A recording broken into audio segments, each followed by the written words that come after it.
Hello everyone and welcome to my channel. Today we're going to be painting a Nurgle Rotbringer Sorcerer. Now, one thing is, I promised making dice in the last video. Well, the reason I'm doing this is because it involves a process of 24-hour drying times.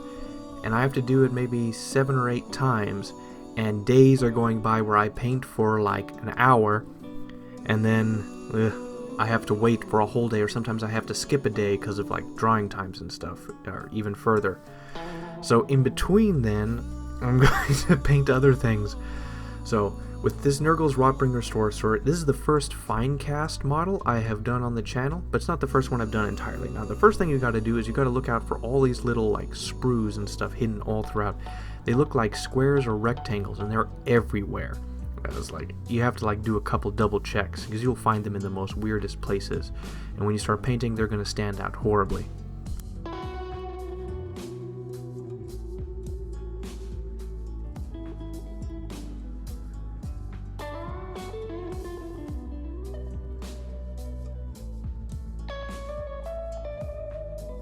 Alright, once it's cleaned, we're going to prep it for priming. We're going to use ultra bright gray primer, gray car primer, and we're going to do both sides once it dries.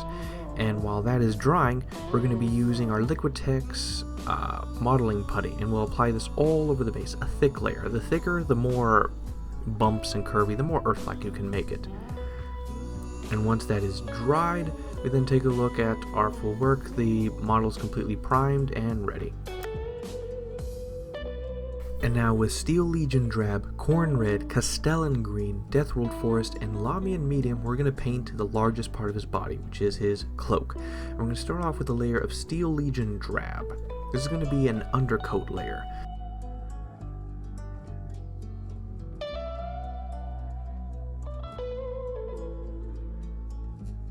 And once that is done, we're going to then take the Corn Red, and there are like these cuts in his cloak in the back. And so we're just going to fill these with Corn Red.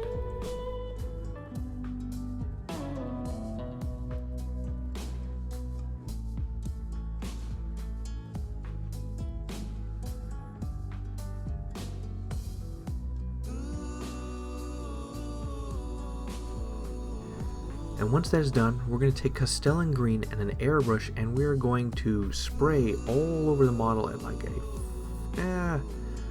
30-degree model, maybe like 90 degrees, close to the top. We want the Steel Legion Drab to show through to add some extra color and dimension to it. And once that is done, we're going to take Deathworld Forest and we are going to dry brush all over the cloak. We want to pick out all the highlights and the edges. We want a good heavy dry brush. We want it to stick out.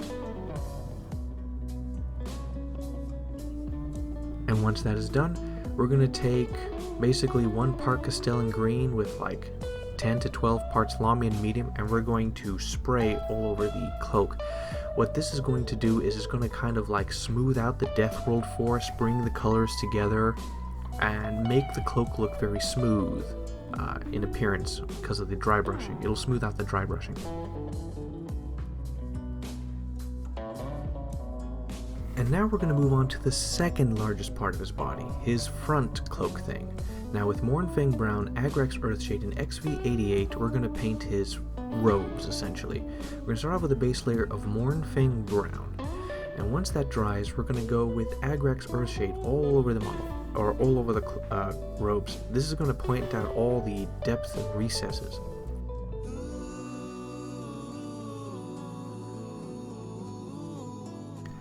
And once that has dried out, we're going to take Mournfang Brown, and then we're going to highlight pretty much 90 to 95% of the entire cloak.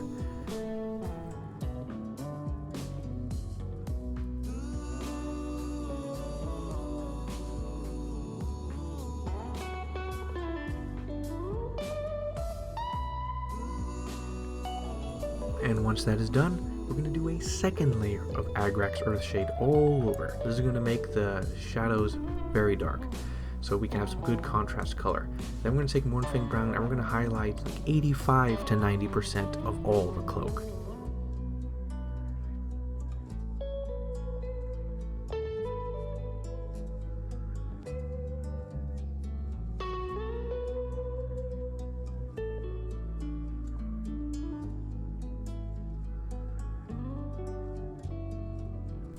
And once that is done, we're going to take a close to a 1-to-1 mix of Mournfang Brown and XV88, and we're going to highlight around 60 to 70% of the cloak. We're doing a combination of straight lines in our painting and little fluffs. Towards the edges, the ripped, tattered parts of his cloak at his feet, we're going to do like a feathering, like up and down on him. But on other parts, we're going to do straight lines.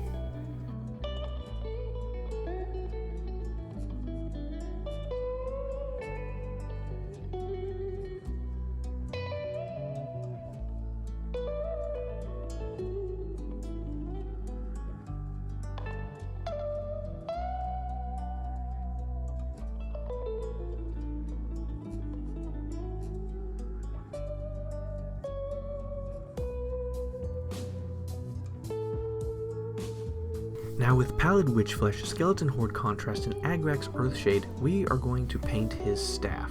We're going to start off with Pallid Witchflesh all over it. Now note that the top parts have like femur bones sticking out, so we're going to make a distinction. The staff is going to go up until it hits that bunch of skulls, and then we're not going to paint the rest of it that color. Once that is done, we're going to take Agrax Earthshade and apply it all over the actual staff that we have painted. This is going to add some depths into the shadows. There are these slight little edges and pools made into the staff, and this is going to help bring them out. And once that's done, we're going to do a layer of Skeleton Horde Contrast. Now this one is a little watered down. I wouldn't do that, just apply the pure. Skeleton Horde Contrast adds a rich, like, glaze or stain onto the wood. In the end, I do around 3 coats of it when it's watered down. I do one later in the project because I just don't like how non-woody it looks. And now with Xandri Dust, Skeleton Horde Contrast, Golem Flesh, Magos Purple, and Plaguebearer Flesh, we're going to paint his skin. In the same scheme I've been doing with all my Rotbringers, we start off with a base layer of Xandri Dust.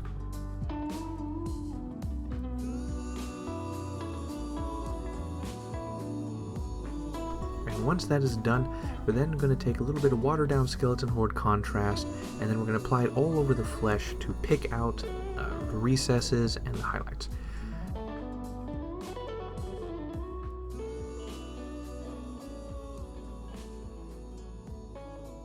And once that is done, we're going to go back with some Xandri Dust and we're going to highlight like his nose, his lips, his outer reach areas, his fingers, and such. Don't forget he has a left hand that's really tucked under the cloak and is actually very poorly modeled, but it's like big wide fingers.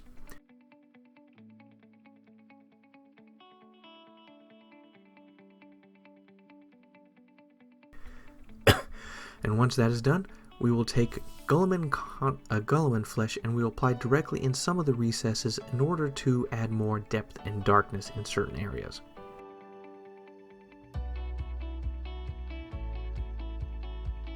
And then with Magos Purple, we're going to apply it to places where a lot of flesh would be collapsing against other flesh to look like bruising. So his chin, his big giant foot, and like part of his left hand. And then once that is done, we're going to take the Plaguebearer's flesh and apply it in small areas to like add a sickly green to some areas of his skin.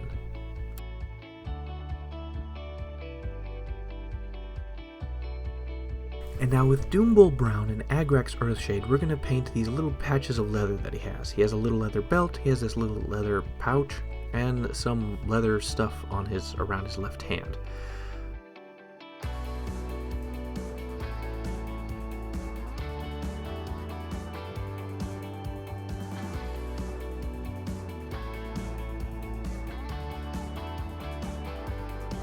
And once that is dry, we then apply Agrax Earthshade onto the pouch and to the little bag or stuff on the side.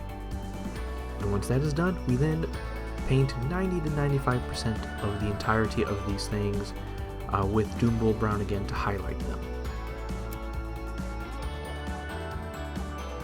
And now with Steel Legion Drab, Agrax Earthshade, and Baneblade Brown, we're going to paint the actual bones on him. We're going to start out with Steel Legion Drab, painting the bones on his staff, the skulls on his staff, and the skulls that he is holding in his left hand.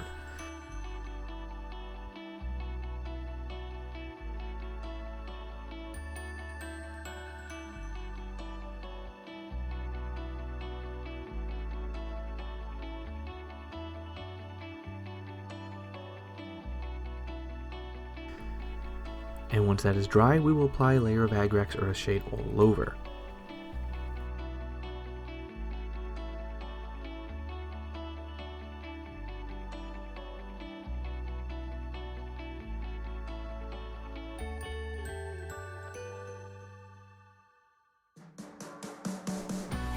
And once that is dry, we're going to go back with Steel Legion Drab and we're going to overbrush, which is a slightly wetter dry brush. But we're focusing mostly on the sides of the brush running over it. We're going to do these overbrush, slightly dry brush onto all the bones and the skulls on his hand.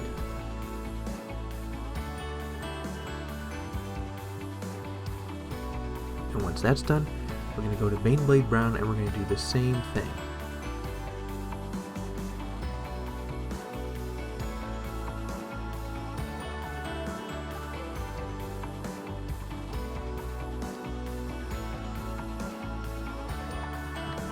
But in the end I decided that it's just not good enough and I take pure Baneblade Brown and I paint straight lines onto most of the bones and femurs to pick out some detail.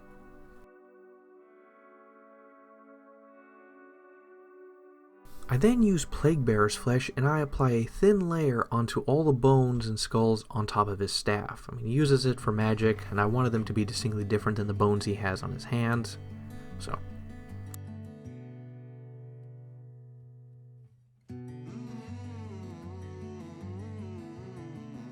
And now with Pallid Witch Flesh, Skeleton Horde Contrast, and Guilliman Flesh, we're going to be painting tendons and maggots. We're going to start off with Pallid Witch Flesh, and we're going to paint all these tendon-like sticky things coming from his staff, holding his staff together, and we're also going to use this as the base color for the maggots that are on him. He has 2 giant ones in his coat, and then a bunch scattered throughout.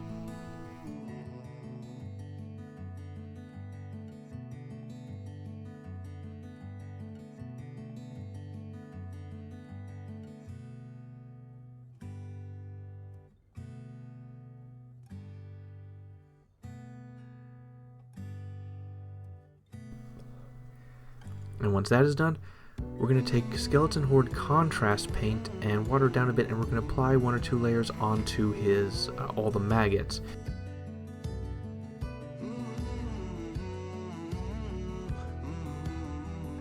And as far as the tendons, we're going to apply 1 layer of pure Guilliman flesh onto it.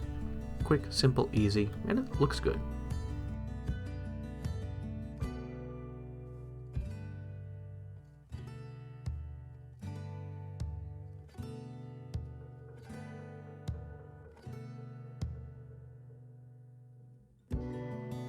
And then with Steel Legion Drab, Agrax Earthshade, and Baneblade Brown, we're going to paint the scrolls he has. We start off with a layer of Steel Legion Drab all over.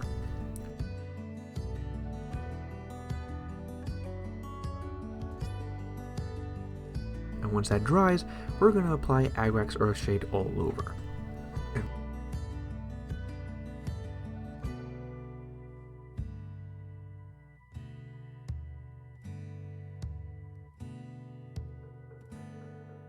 Once that dries, we're going to take the Steel Legion Drab and we're going to highlight 90 to 95% of all the scrolls. You want to be careful, we're drawing straight lines for this. We want strong lines.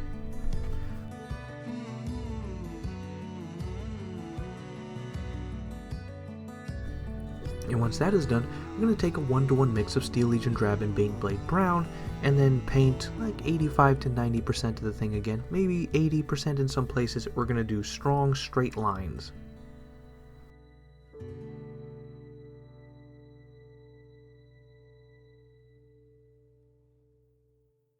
And now, since the Nurgle's Rot that I use consistently on my channel doesn't exist, here is a special homemade version of it.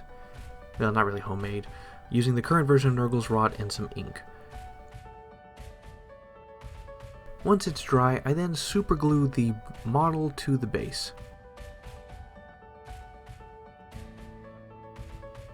I then should have glued it second.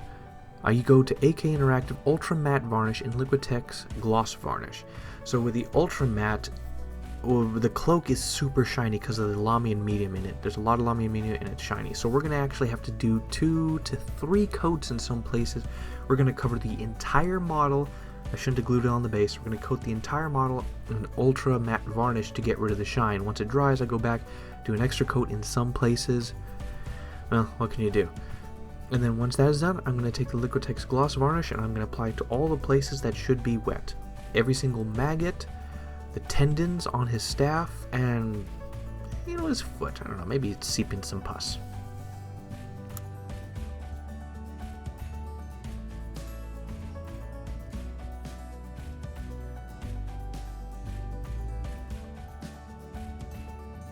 And then we base the model with our color of choice, in my case, Mornfang Brown.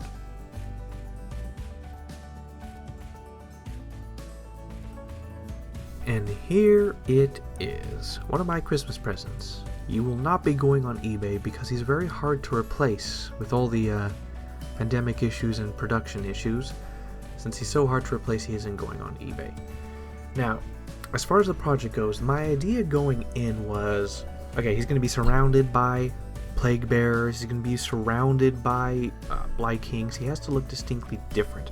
And from a distance, I mean, I have a distance shot in here, you can see that he has a bright green robe and he has that brown belly. From a distance, you can pick out staff, head, gut, and papers. So from a distance, you can pick out his key features, and close up, you can see his key features. There's a good amount of detail wrapped into him. He looks pretty good. The tendons turned out really good. Like, I thought it would just be something simple. Like, I didn't have much vision for them, but this is a good experiment and a good way to move forward. Maybe if I dry brush them with White Scar White as well on an earlier test, there'd be more color in them. The skulls look pretty good. The robe looks good. His robes look good in general. The staff looks better after a third coat of Skeleton Horde contrast. But, you know, the thing is, he doesn't really pop, I guess you could say. I mean, his big robe, I added a little bit of Skeleton Horde contrast into the, into the folds of his cloak in order to add some more contrast. That's why you see, like, there's some shadows on his robe. I forgot to mention that earlier. Oh, well. What should I say? I don't do 0.5s. He feels a bit lackluster in some ways, like dull, but in other ways he really shines. Overall, I'm gonna have to say, I'm gonna go big. I'm gonna say he's 8 out of 10. 8 out of 10.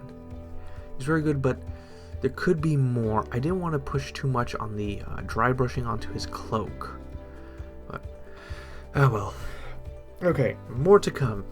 The dice are coming when they're coming. I'm going to be painting a lot of models. There's going to be a lot of videos coming out soon. Like maybe 2 to 3 a week. Average-ish. And the dice will come when they come. They may not be the next video because they're so finicky with their 24-hour drying time. The instructions lied to me. But whatever. Alright. Hope to see you much sooner. Well, alright then. Like the video if you like the video. Comment if you have anything to comment or nitpick. Subscribe for more. And, yeah. See you soon.